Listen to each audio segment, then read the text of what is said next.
आइए आज हम स्टडी करेंगे धारिता पर परावैद्युत का प्रभाव। इसको इंग्लिश में बोलते हैं effect of dielectric on capacitance. तो धारिता पर डाई इलेक्ट्रिक का क्या प्रभाव है, तो हमने दोनों चीज़ें आपको बता दिया है कि धारिता एक ऐसा पात्र है, ऐसा बर्तन है जिसमें आवेश को भरा जाता है। तो कितना आवेश आता है वो उसकी धारिता होती है। जैसे बाल्टी में अगर 20 लीटर पानी आ रहा है तो बाल्टी की पानी धारण करने की क्षमता कितनी है, 20 लीटर। तो यही बाल्टी की धारिता हो जाएगी पानी के लिए। इसी प्रकार आवेश भरने वाला बर्तन अगर उसकी जो है धारिता 10 फैरेड है तो इसका मतलब ये है कि उसमें 10 फैरेड क्षमता तक का आवेश भरा जा सकता है। और परावैद्युत यानी डाई इलेक्ट्रिक को हमने बताया था, डाई का मतलब मरा हुआ, इलेक्ट्रिक का मतलब जो चार्ज चल न सके। तो जो नॉन कंडक्टर हो, जो आवेश का जिसमें प्रवाह ना हो सके, उसे परावैद्युत कहते हैं। तो किसी बाह्य क्षेत्र में परावैद्युतों के व्यवहार के बारे में जानकारी के पश्चात आइए अब हम देखें कि किसी समांतर पट्टिका संधारित्र यानी पैरेलल प्लेट कैपेसिटर की धारिता यानी कैपेसिटी किसी परावैद्युत यानी डाई इलेक्ट्रिक की उपस्थिति द्वारा किस प्रकार रूपांतरित यानी चेंज होती है। तो कोई जो है कैपेसिटर है उसमें डाई इलेक्ट्रिक अगर भर दिया जाए तो किस प्रकार से उसकी कैपेसिटी चेंज हो जाती है, इसके बारे में हम लोग पढ़ेंगे। पहले की भांति यहाँ भी हमारे पास दो बड़ी पट्टिकाएं जिनमें प्रत्येक का क्षेत्रफल a है, एक दूसरे से d दूरी द्वारा पृथक है। तो जैसे पहले हमने ऊपर पढ़ा था पैरेलल प्लेट कैपेसिटर यानी समांतर पट्ट संधारित्र, तो उसमें प्रत्येक प्लेट का क्षेत्रफल यानी एरिया a था और उनके बीच की डिस्टेंस d थी। तो यहाँ भी उसी तरह माना जा रहा है। अब ये कह रहा है कि पट्टिकाओं पर आवेश प्लस माइनस q है, मतलब एक पर प्लस q है तो दूसरी प्लेट पर माइनस q चार्ज है, जो कि आवेश घनत्व प्लस माइनस सिग्मा के तदनुरूपी है। तो उनका जो है आवेश घनत्व कितना होगा, पृष्ठीय आवेश घनत्व लिखना चाहिए, क्योंकि प्लेट है तो उसमें पृष्ठ होगा, आयतन नहीं। तो पृष्ठीय आवेश घनत्व कितना है, पॉजिटिव प्लेट का प्लस सिग्मा है और नेगेटिव प्लेट का माइनस सिग्मा है। और सिग्मा इक्वल टू होता है Q/A, जैसा हम पीछे पढ़ चुके हैं। पर यूनिट एरिया में कितना चार्ज है वही हमारा पृष्ठीय आवेश घनत्व या सिग्मा होता है। तो इसीलिए Q/A है, चार्ज पर यूनिट एरिया। जब दोनों पट्टिकाओं के बीच निर्वात है तब, जब निर्वात होगा तब क्या होगा, फिर जब डाई इलेक्ट्रिक भरेंगे तब क्या होगा। तो देखिए जब निर्वात होगा तो निर्वात की परावैद्युतशीलता ε0 होती है, परमिटिविटी ऑफ फ्री स्पेस इसको बोलते हैं। तो जब निर्वात है यानी वैक्यूम है, हवा नहीं है, तो दोनों प्लेट जो हैं कैपेसिटर की उनके बीच इलेक्ट्रिक फील्ड क्या होगा, E0 = σ/ε0 तथा विभवांतर V0 है। अब दोनों प्लेट के बीच का जो पोटेंशियल डिफरेंस है वो कितना माना गया, V0। तो किसी प्लेट के लिए पीछे हम पढ़ चुके हैं, तो प्लेट के लिए इलेक्ट्रिक फील्ड E0 = σ/ε0 तथा दोनों प्लेटों के बीच पोटेंशियल डिफरेंस यानी विभवांतर V0 है। अब हमने आपको बताया था V0 = E0d, ये कैसे आ गया फिर से एक बार देख लेते हैं। तो यहाँ पर देखिए V = होता है 1/4 पाई ε0 Q बाई डी हो जाएगा, और E इक्वल टू होता है 1/4 pi epsilon not Q by D square होता है, तो इसको हम लोग इस तरह लिख सकते हैं, तो Q बाई डी ही होगा, तो ये इतने की जगह V लिख सकते हैं, तो E इक्वल टू V/D हो जाएगा, तो V equal to E into D हो जाएगा। अगर पोटेंशियल डिफरेंस V0 है, इलेक्ट्रिक फील्ड E0 है, तो ये V0 इक्वल टू E0D हो जाएगा। वही यहाँ पे लिखा गया V0 equal to E0 into D. अब इस प्रकरण में धारिता C0 है। अब अगर धारिता C0 है तो धारिता का फार्मूला होता है Q इक्वल टू CV। अब अगर वोल्टेज V0 है और धारिता C0 है तो Q equal to C0 V0 हो जाएगा, तो C0 इक्वल टू Q/V0 हो जाएगा। तो वही चीज़ यहाँ पर लिखी गई है। अब V0 इक्वल टू E0D होता है, तो यहाँ पर जो है इसी को और सिंपल कर दिया है, तो इसको लिख दिया है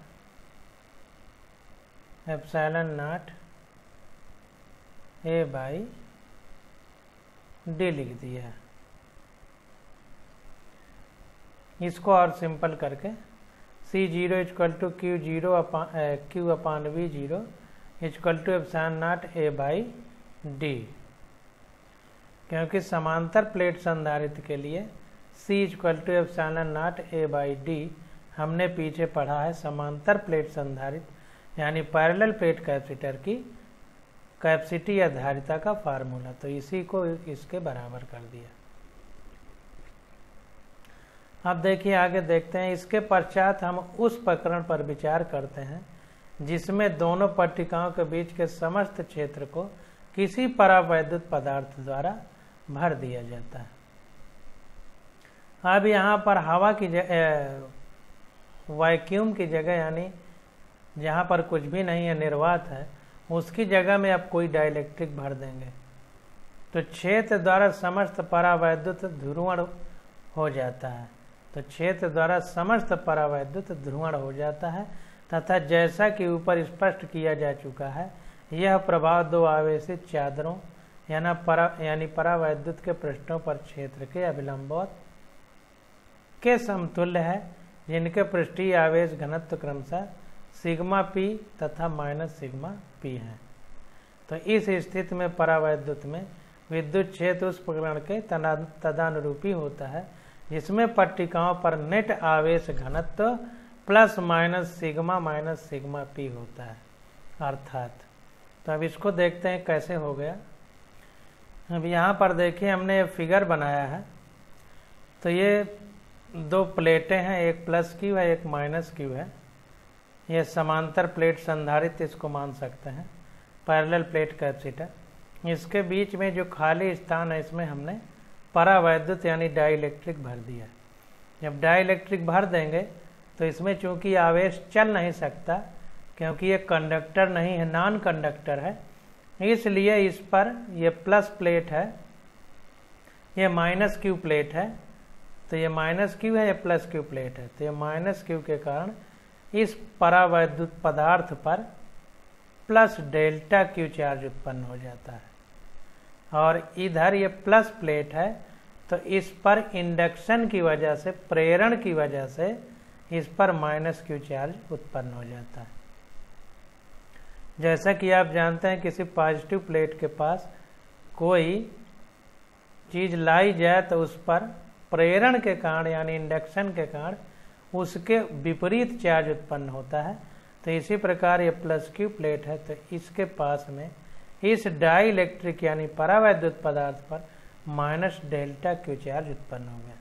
तो ये जो बाहरी प्लेट हैं इसमें प्लस क्यू इसमें माइनस क्यू, तो विद्युत क्षेत्र की दिशा किधर होगी, प्लस क्यू से माइनस क्यू को।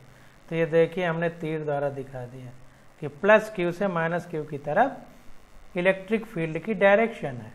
अब देखिए ये माइनस क्यू, ये प्लस क्यू प्लेट है तो इस पर माइनस क्यू उत्पन्न हुआ, परावैद्युत यानी डाइलेक्ट्रिक पर, इधर माइनस क्यू प्लेट है तो डाइलेक्ट्रिक पर प्लस क्यू उत्पन्न होगा। इसलिए अब इसमें विद्युत क्षेत्र की दिशा कैसी होगी, डाइलेक्ट्रिक में प्लस से माइनस की तरफ, तो ये प्लस डेल्टा क्यू है, या माइनस डेल्टा क्यू, तो इधर को विद्युत क्षेत्र की दिशा उत्पन्न हो गई। और ये तीर हमने छोटी बनाया, ये बड़ी बनाया क्योंकि इसके कारण विद्युत क्षेत्र ज़्यादा प्रबल होगा और इसमें आंशिक आवेश उत्पन्न हुआ है, तो इसके कारण विद्युत क्षेत्र बहुत कम होगा, तो इसलिए तीर का निशान हमने छोटा बनाया है। तो जाहिर सी बात है कि अब दोनों प्लेटों के कारण जो है, जो संधारित्र की प्लेट है, तो प्लेट में विद्युत क्षेत्र यानी इलेक्ट्रिक फील्ड का फार्मूला होता है E = σ/ε0। ये प्लेट का विद्युत क्षेत्र का फार्मूला होता है। तो अब यहाँ पर चूंकि इस विद्युत क्षेत्र यानी इलेक्ट्रिक फील्ड के विपरीत दिशा में आंशिक इलेक्ट्रिक फील्ड उत्पन्न हो गई है इस परावैद्युत पदार्थ की वजह से, इसलिए जो इधर को थी उसमें से ये थोड़ा बहुत जो इधर को उत्पन्न हुई है वो घटा दी जाएगी, इसीलिए सिग्मा माइनस सिग्मा पी हो गया। ये नेट इलेक्ट्रिक फील्ड होगी। तो E = σ/ε0 जो होता था वो सिग्मा माइनस सिग्मा p/ε0 हो गया। अतः पट्टिकाओं के सिरों पर विभवांतर कितना हो गया, अब विभवांतर V = ED हो जाएगा। निर्वात में V0 = E0D था, तो यहाँ पर V = ED हो जाएगा और E की वैल्यू यहाँ से उठा के रखेंगे तो sigma minus sigma p/ε0 D हो जाएगा। तो इस प्रकार से हम लोग फार्मूले में चीज़ों को रखते हैं। अब देखिए रैखिक परावैद्युतों के लिए हम अपेक्षा करते हैं कि सिग्मा p एप्सिलॉन E0 अर्थात सिग्मा के अनुक्रमानुपाती हो। अब देखिए जो रैखिक परावैद्युत हैं यानी लीनियर हैं, जो रेखा में सीधी रेखा की तरह है, लाइन की तरह है, तो उनके लिए सिग्मा p E0 अर्थात सिग्मा के अनुक्रमानुपाती हो। तो जाहिर सी बात है कि सिग्मा p और E0 तो ये जो है सिग्मा के अनुक्रमानुपाती होंगे। इस प्रकार sigma minus sigma p sigma के अनुक्रमानुपाती है तथा हम लिख सकते हैं कि sigma minus sigma p = σ/K। तो कुल मिला के कहने की बात यह है कि जो सिग्मा है, अब डाइलेक्ट्रिक रखने पर विपरीत दिशा में विद्युत क्षेत्र जो थोड़ा बहुत उत्पन्न हुआ, तो सिग्मा माइनस सिग्मा p अब बचेगा सिग्मा, तो वो भी सिग्मा के अनुक्रमानुपाती ही होगा, थोड़ा सा बस कमी ही होगी, है तो वही चीज़। तो इसलिए sigma minus sigma p = σ/K हो जाएगा। मतलब ये कहने का है कि जो सिग्मा में कमी आ रही है वो अपान के रेशियो में कमी हो रही है। तो ये K क्या है, ये परावैद्युत का एक स्थिर अभिलक्षण है। स्पष्ट है कि K > 1 तब तो ये K जो है ये परावैद्युत जो डाइलेक्ट्रिक है उसका एक तरह से कांस्टेंट है, परावैद्युत कांस्टेंट कह सकते हैं। तो इसीलिए कह रहा है कि यहाँ K परावैद्युत का एक स्थिर अभिलक्षण है। स्पष्ट है कि K > 1, K 1 से ज़्यादा होगा। तब जब K 1 से ज़्यादा होगा तो क्या होगा, V = सिग्मा D/ε0 K हो जाएगा। हम देखें यहाँ पे V = ED होता है और E = σ/ε0 होता है, तो E की जगह σ/ε0 रख दिया और D की जगह ये जो D है तो इस D की जगह तो यहाँ पर देखिए सिग्मा माइनस सिग्मा p, तो सिग्मा माइनस सिग्मा p की जगह σ/K रख दिया और ये D ऊपर है ε0 नीचे, तो सिग्मा माइनस सिग्मा p की जगह केवल σ/K रख दिया गया, इतना चेंज किया गया। ये sigma minus sigma p = σ/K है, तो यहाँ पर सिग्मा माइनस सिग्मा p की जगह σ/K रख दिया है, तो σ/K हो गया और D/ε0 वैसे लिखा हुआ है। तो ये हो गया हमारा Q/A ε0 D/K।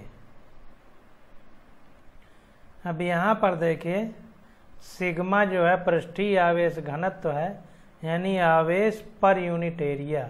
तो सिग्मा इक्वल टू क्यू अपान ए होता है।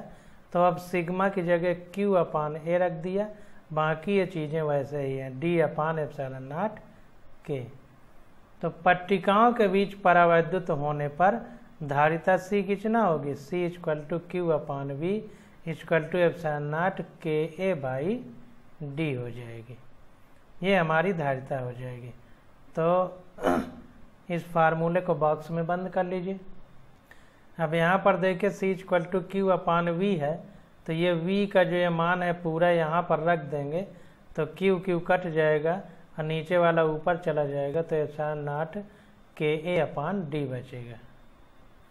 तो ये हमारी धारिता का फार्मूला आ गया जब किसी संधारित्र पर परावैद्युत पदार्थ भर दिया जाए।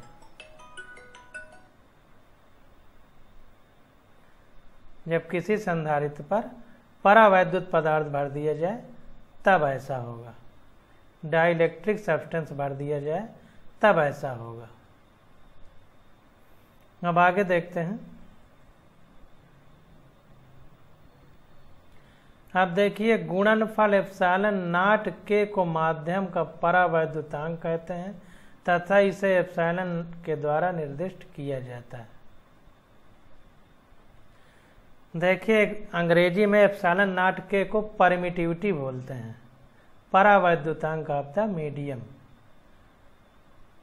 और एप्सिलॉन नॉट केवल अगर लिखा हो तो इसका मतलब होता है परमिटिविटी ऑफ फ्री स्पेस, यानी निर्वात की परावैद्युतशीलता। तो एप्सिलॉन नॉट इक्वल टू हो जाएगा एप्सिलॉन नॉट के। ये देखिए नीचे लिख दिया। एप्सिलॉन हमारी किसी माध्यम की परावैद्युतशीलता है और एप्सिलॉन नॉट निर्वात की परावैद्युतशीलता। ये देखिए लिख दिया, एप्सिलॉन नॉट को निर्वात का परावैद्युतांक या dielectric permittivity of free space बोलते हैं। ये विमाहीन अनुपात है, K equal to epsilon naught by epsilon होता है। तो ये हमारा विमाहीन हो जाएगा। जाहिर सी बात है कि दो चीज़ का अनुपात है, तो ये विमाहीन हो जाएगा। तो के इक्वल टू 1 तथा epsilon equal to epsilon naught. तो एप्सिलॉन नॉट को निर्वात का परावैद्युतांक कहते हैं, यानी परमिटिविटी ऑफ फ्री स्पेस। तो K equal to epsilon upon epsilon naught हो जाएगा।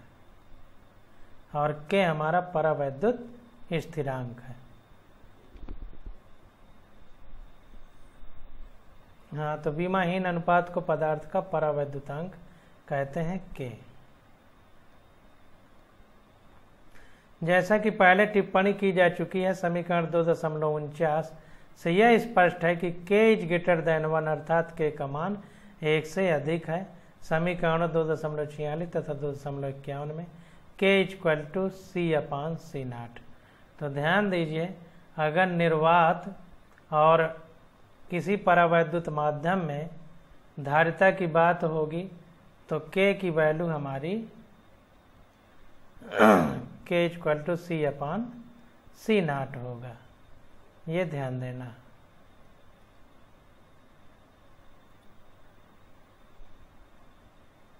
तो के हमारा परावैद्युत स्थिरांक यानी डाइलेक्ट्रिक कांस्टेंस है और परमिटिविटी ऑफ फ्री स्पेस या वैक्यूम है एप्सिलॉन नॉट।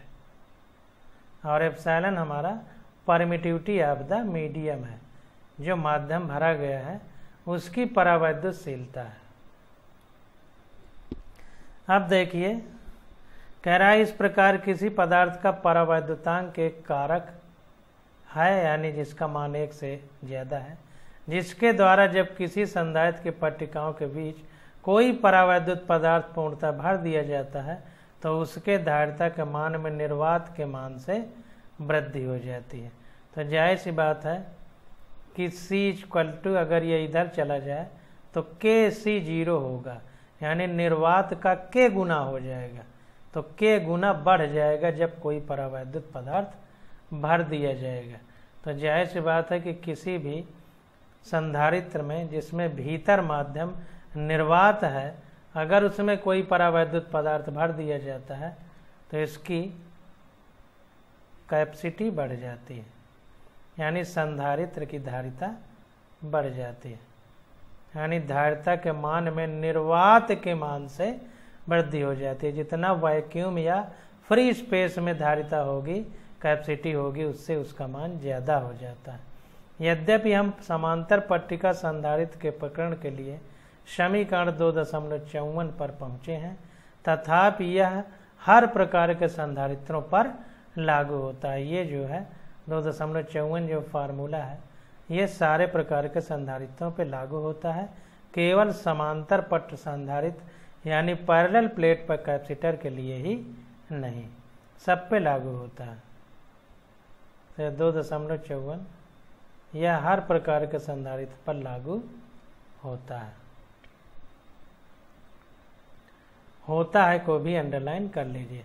तथा वास्तव में इसे व्यापक रूप में किसी पदार्थ के परावैद्युत की परिभाषा के रूप में देखा जा सकता है।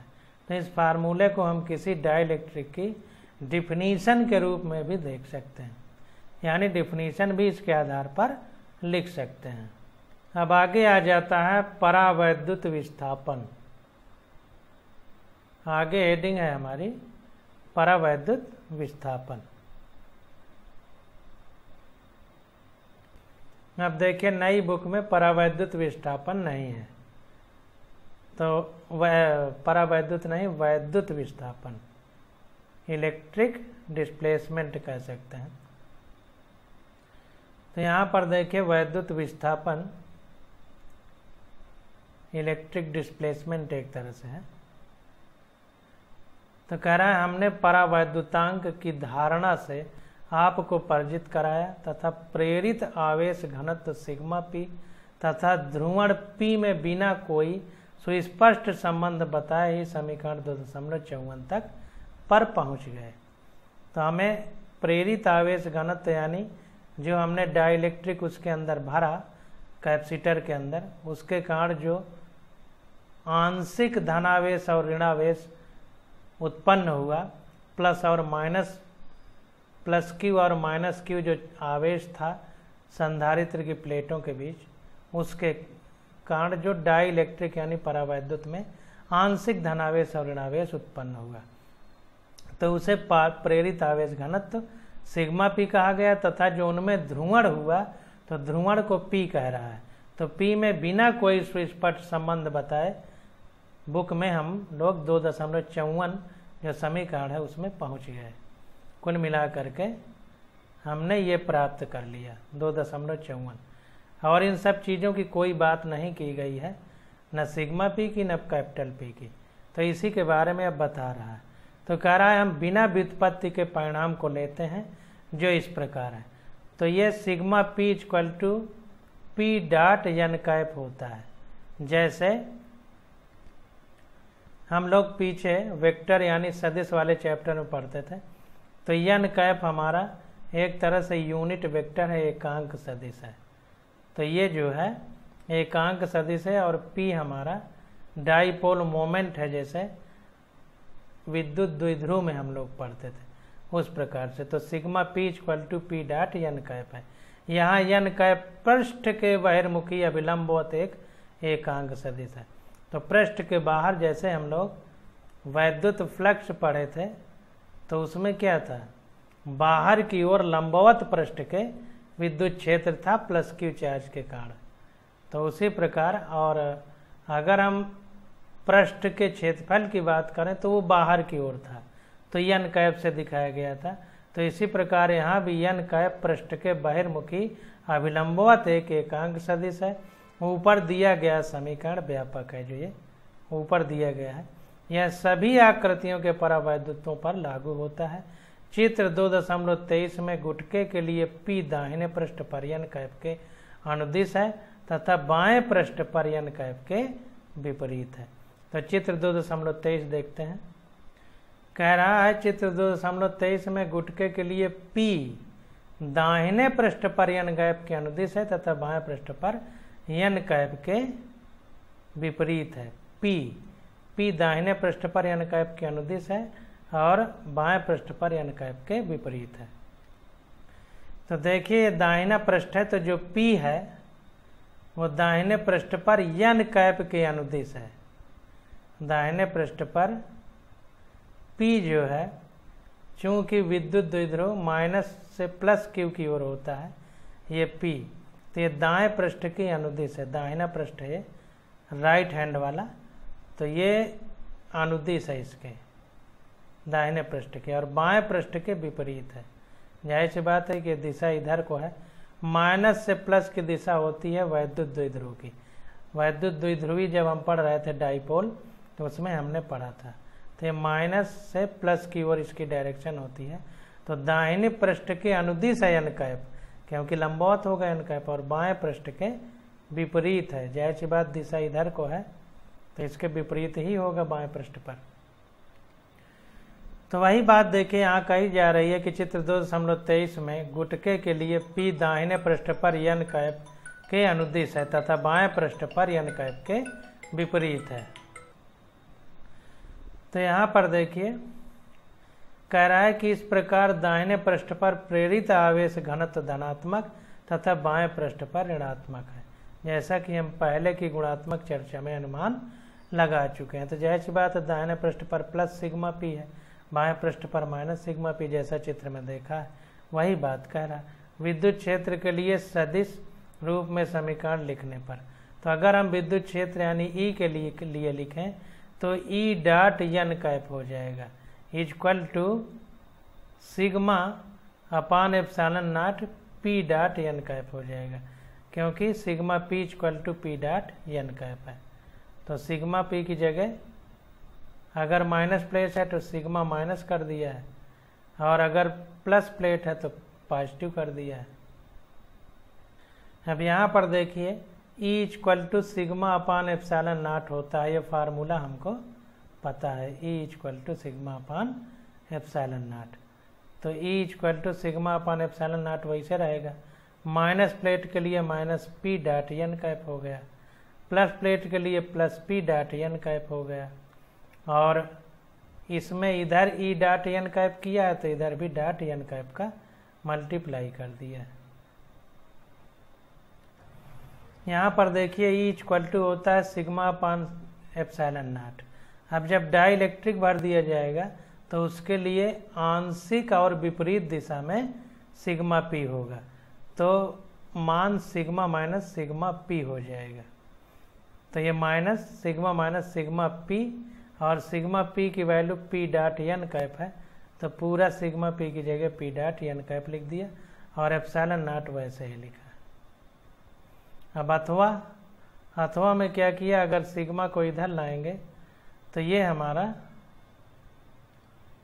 तो ये इधर केवल सिग्मा बचेगा। जब इधर केवल सिग्मा बचेगा तो इसका इसमें गुणा होगा, तो सिग्मा एप्सिलॉन नॉट E हो जाएगा plus P dot n cap हो जाएगा, क्योंकि ये इधर माइनस में है, minus P dot n cap है, तो इधर आएगा, जब ये इधर आ जाएगा तो प्लस में हो जाएगा, इसीलिए ये प्लस में हो गया। अब यहाँ पर जो E not epsilon naught E plus P है, इसी को वैद्युत विस्थापन कहते हैं तथा इसे D द्वारा निर्दिष्ट किया जाता है। इसे कैपिटल D द्वारा लिखते हैं। D एक सदिश राशि है, इस प्रकार D equal to epsilon naught E plus P हो जाएगा। D dot n cap equal to sigma हो जाएगा। तो इसको अंडरलाइन कर लीजिए।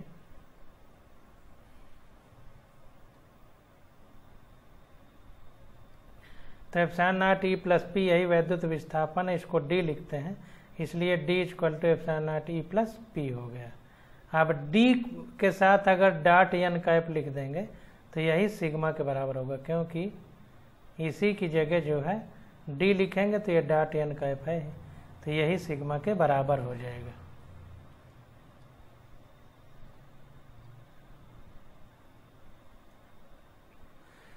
अब देखिए कह रहा है कि D की सार्थकता यह है कि निर्वात में E यानी विद्युत क्षेत्र मुक्त आवेश घनत्व सिग्मा के से संबंधित है, यानी जो आवेश घनत्व है सिग्मा से संबंधित है।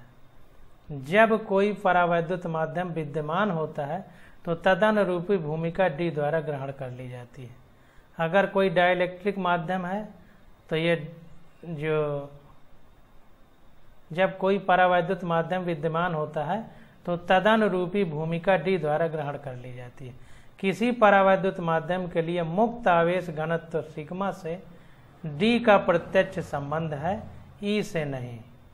तो ध्यान दीजिए कि किसी परावैद्युत माध्यम यानी डाइलेक्ट्रिक जो है के लिए मुक्त आवेश घनत्व सिग्मा से डी का प्रत्यक्ष संबंध है, ई से नहीं। तो यहाँ पर देखिए D dot N cap equal to sigma, तो सिग्मा का डायरेक्ट डी से संबंध है और यहाँ पर कहीं ई नहीं है, तो ई से संबंध नहीं है डी का डायरेक्ट, ये ध्यान दीजिए। चूँकि पी तथा ई की दिशाएं समान हैं, जो विद्युत क्षेत्र है वो भी प्लस से माइनस की ओर है और पी जो है इसकी भी दिशा इसी दिशा में है। अब यहाँ पर देखिए जो विद्युत क्षेत्र ई है ये प्लेट के कारण है, ध्यान दीजिए, ये डाइलेक्ट्रिक के कारण नहीं। ये तो आंशिक ऋणावेश और आंशिक धनावेश ये उत्पन्न हो गया है परावैद्युत पर यानी डाइलेक्ट्रिक पर, क्योंकि डाइलेक्ट्रिक हमारा पोलराइज हो गया है, ध्रुवित हो गया है। यहाँ पर एक प्लस प्लेट है, यहाँ पर एक माइनस प्लेट है संधारित्र की यानी कैपेसिटर की, उसके कारण विद्युत क्षेत्र प्लस से माइनस की ओर है। और ये जो द्विध्रुव का वो पी है जो द्विध्रुव आघूर्ण, ये माइनस से प्लस की ओर है, ये जो परावैद्युत पदार्थ है डाइलेक्ट्रिक उसके कारण, इसलिए द्विध्रुव की जो आघूर्ण की दिशा है वो माइनस से प्लस की ओर है और ये विद्युत क्षेत्र की जो दिशा है प्लस से माइनस की ओर है। जो यहाँ पर प्लेट रखी गई थी वो दिखाई नहीं गई है यहाँ पे, उसके कारण, इसलिए P की दिशा ई की दिशा एक ही है। इसलिए देखें यहाँ पर कह रहा है कि चूंकि P तथा ई की दिशाएं समान हैं, सभी तीनों सदिश P, E तथा D एक दूसरे के समांतर हैं यानी पैरेलल है। D तथा E के परिमाणों का अनुपात, तो D तथा E के परिमाणों का अनुपात, तो D upon E equal to sigma epsilon naught upon sigma minus sigma P equal to epsilon naught K। तो यहाँ से देखिए D अपान E कर दिया है, D अपान E, तो ये sigma epsilon naught upon sigma minus sigma P equal to epsilon naught K हो गया। अब इसको डायरेक्ट याद करिए, अब ज़्यादा दिमाग नहीं लगाना है कि किस प्रकार निकाला गया है, क्योंकि वो चीज़ आपसे पूछी भी नहीं जाएगी। तो इस प्रकार से क्या हो गया, D equal to epsilon not K E, क्योंकि ये इधर चला जाएगा तो एप्सिलॉन नॉट के और इस ई में गुणा हो जाएगा, तो D equal to epsilon not K E हो जाएगा तथा P इक्वल टू हो जाएगा D माइनस एप्सिलॉन नॉट ई, तो ये हो जाएगा एप्सिलॉन नॉट के माइनस 1E, ये हो जाएगा। क्योंकि ये D की जगह जब इतनी पूरी वैल्यू रख देंगे तो एप्सिलॉन नॉट ई और एप्सिलॉन नॉट ई इसमें है, तो K माइनस 1 कॉमन हो जाएगा, एप्सिलॉन नॉट ई बाहर आ जाएगा। तो इस प्रकार से यह समीकरण 2.37 में परिभाषित वैद्युत प्रवृत्ति काई ई के लिए देती है। तो ये जो वैद्युत प्रवृत्ति है एक काई ई जिसको लिखा जाता है, तो काई ई इक्वल टू हो जाएगा K माइनस 1, ये हो जाएगा हमारा।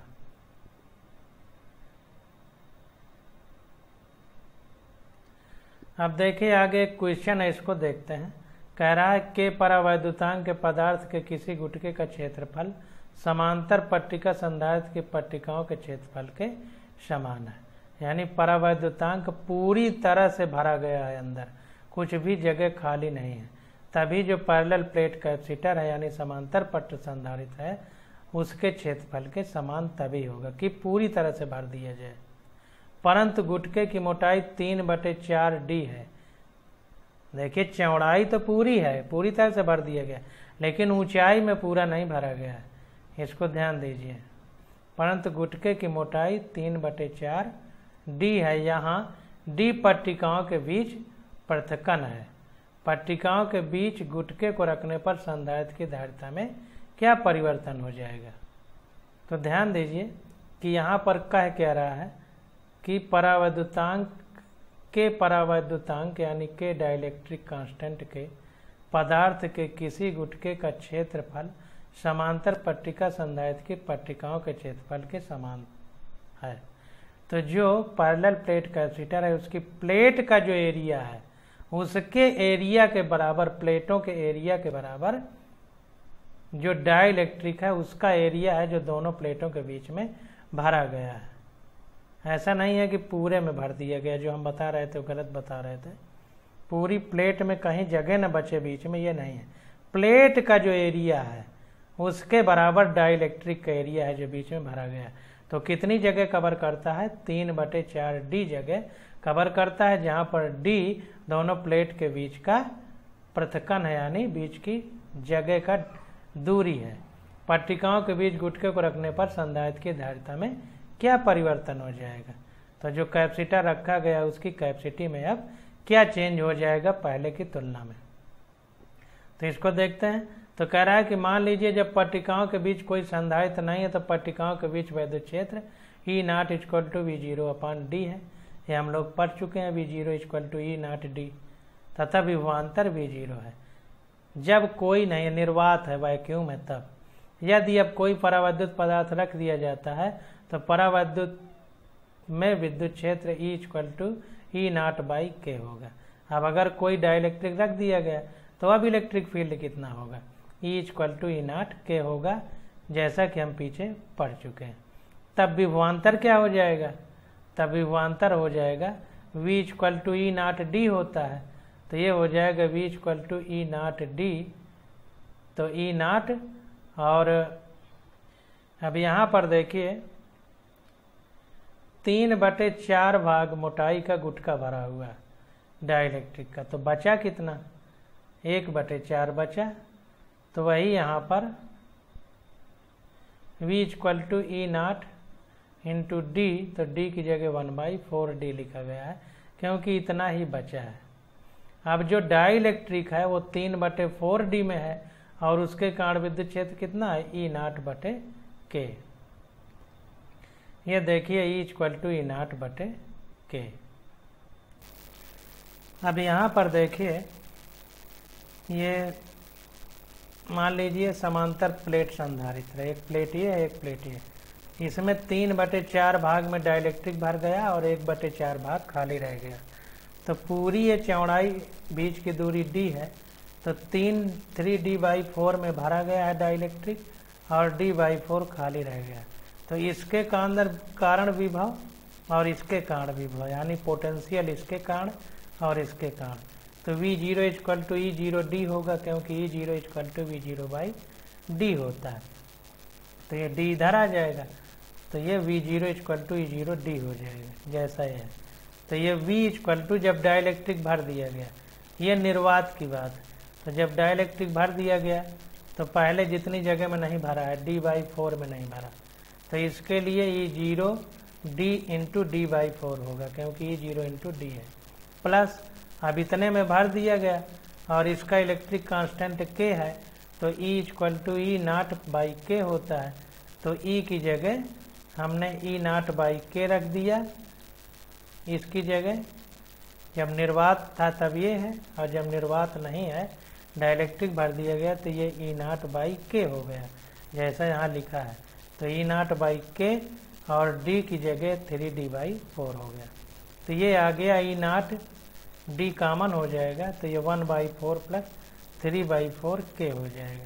तो ये आ जाएगा V0K + 3/4K, ये चीज़ हो जाएगी।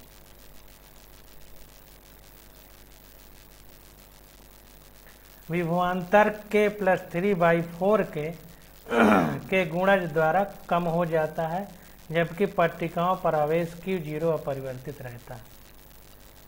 तो ध्यान दीजिए कि जो पोटेंशियल डिफरेंस है, पोटेंशियल डिफरेंस जो है वो K + 3/4K के रेशियो में कम हो जाता है, क्योंकि ये K नीचे है, 4K ये K है नीचे 4K, इसका मतलब घटेगा।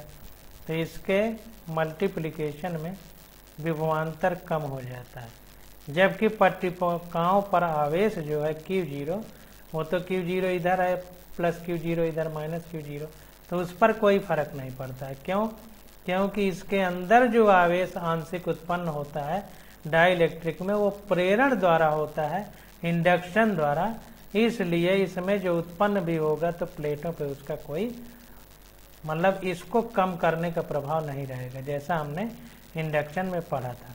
तो इस प्रकार संधारित्र की धारिता में वृद्धि हो जाती है। वोल्टेज कम होगा तो C = Q0/V है। अब नीचे कम होगा तो उत्तर क्या आएगा? ज़्यादा।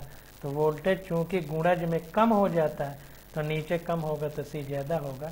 तो इसका मतलब वोल्टेज कम होने से, अब विभव कम होने से धारिता बढ़ जाएगी। तो C = Q0/V और V का मान ये उठा करके यहाँ रख देंगे, तो ये ऊपर बार चला जाएगा 4K और ये नीचे आ जाएगा। तो 4K/K/3 ये पूरा उलट दिया और Q0/V0 वैसे लिख दिया ये वाला। तो ये हो जाएगा 4K/K + 3C0। इस रेशियो में बढ़ेगा क्योंकि Q0/V0 निर्वात का धारिता है, तो इसकी जगह C0 रख दिया। तो यही हमारा आंसर हो जाएगा। तो इस प्रकार से हम लोग क्वेश्चन को सॉल्व करते हैं। अब आ जाता है संधारित्रों का संयोजन, यानी एडिशन ऑफ कैपेसिटर। तो इसकी स्टडी हम लोग अगले लेक्चर में करेंगे। आज बस यहीं तक।